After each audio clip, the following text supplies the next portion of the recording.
We are here to celebrate World Rivers Day. So it was BC Rivers Day, then I think Canada, and now the world is celebrating our rivers, and so are all these people. The rivers water the plants along the side.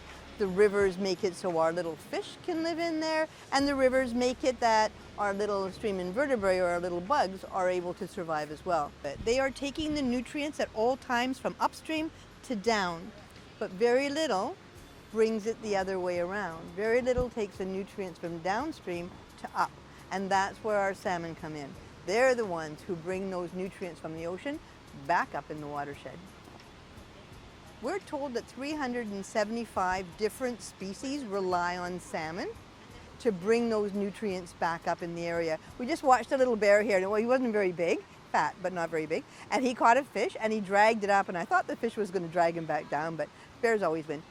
He took it back up into the forested area, and he'll feast on that a little bit and then come back down for more. What they're really looking for is in the females, they're looking for the eggs. That's a nutritional part. And then they'll go back and find another one as they fish. Whatever's left behind feeds the plants.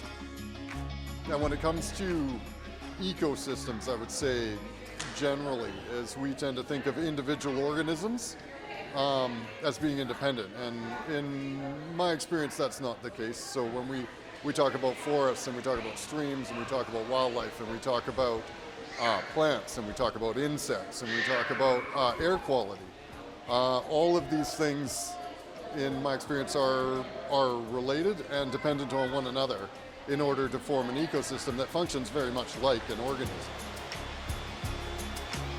It's a great opportunity for kids to come out and be in nature and learn from the land and learn from our salmon that we have plentiful supply in the Alberni Valley.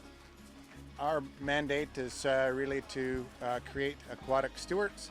So when they grow up, they'll be taking care of the watershed and the forest and ecosystem surrounding everything connected to salmon. I would just like to say how thrilled I am to see how many people come out and want to experience the river, want to experience the return of the salmon, want to see the bears come out and go fishing. And while there's fishermen around, and it's a good thing too, not a single person is here to fish.